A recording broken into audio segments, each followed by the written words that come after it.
जय श्री राम। आज राममयी सारा संसार है। सभी के मुख में सिर्फ एक नाम, राम राम। इसकी वजह यह है कि 500 सालों का इंतजार आज खत्म हुआ है। अयोध्या में राम लला विराजमान हो चुके हैं। राम लला का जन्म अयोध्या के विशिष्ट स्थान में जहां पर बाबरी मस्जिद थी वहां हुआ है। इसका प्रमाण भारत के सुप्रीम कोर्ट में कैसे हुआ, यह बात सिर्फ कुछ ही लोगों को पता है। तो फिर चले जानते हैं इन प्रश्नों का जवाब इस वीडियो में। 4 चीजों की वजह से यह बात प्रमाणित हो पाई है। पहली चीज है स्तंभ, दूसरी चीज है एक अधूरा नक्शा, तीसरी चीज है एक पौराणिक किताब, और आखिरी चीज है करोड़ों भक्तों की राम लला पे अटूट श्रद्धा और विश्वास। करीब 1902 में अयोध्या में ब्रिटेन के एक अफसर जिनका नाम एडवर्ड था, उन्होंने स्कंद पुराण के अनुसार अयोध्या के 148 तीर्थ स्थलों पे स्तंभ लगाए, और अगर कोई उन स्तंभों को हटाता है तो उन पर 3000 रुपये जुर्माना और 3 साल जेल का दंड घोषित किया।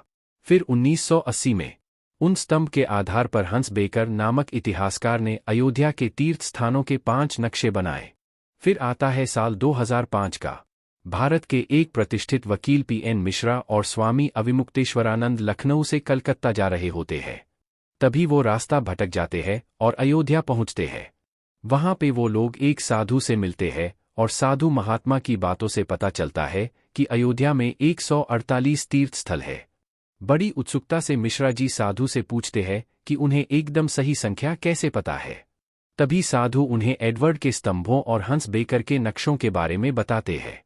संयोग से मिश्रा जी 100वें नंबर के स्तंभ को देखते हैं और वहां पे 8 फुट के कुएं में गणेश जी की मूर्ति देखते हैं। फिर वो और स्वामी जी कलकत्ता की ओर निकल पड़ते हैं।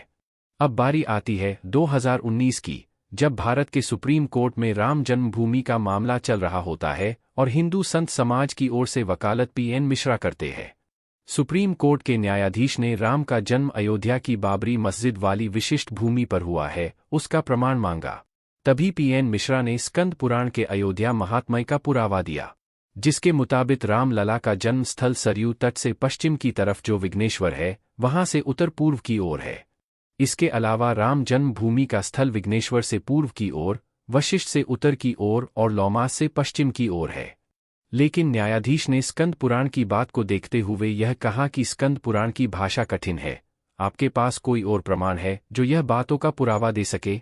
तभी पीएन मिश्रा ने हंस बेकर के नक्शे जो कि एडवर्ड के स्तंभों को मद्देनजर रखकर बनाए गए थे, वो प्रमाण के तौर पर रखे, लेकिन उसमें एक दुविधा आ पड़ी।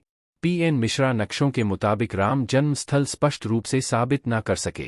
तभी शंकराचार्य स्वामी अविमुक्तेश्वरानंद जी को यह दुविधा सुलझाने के लिए बुलाया गया।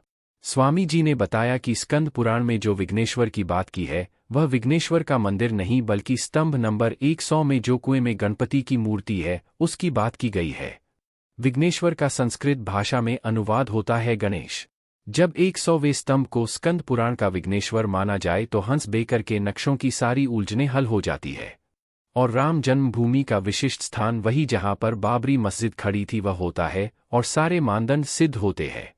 तभी न्यायाधीश चंद्रचूड़ ने मुस्कुराते हुए कहा कि इन लोगों ने साबित कर दिया। फिर 10 दिनों तक विपक्ष के 15 वकीलों ने इन सबूतों पर और कई और बातों पर स्वामी अविमुक्तेश्वरानंद जी से प्रश्नोत्तर किए, लेकिन कुछ सिद्ध नहीं कर पाए, और आखिर में राम जन्मभूमि और बाबरी मस्जिद का फैसला हिंदुओं के पक्ष में आया, और अयोध्या का विशिष्ट स्थल जहां पर बाबरी मस्जिद खड़ी थी उसे राम लला के जन्म का स्थल साबित किया गया। दोस्तों, यहाँ एक बात पर गौर करने की जरूरत है।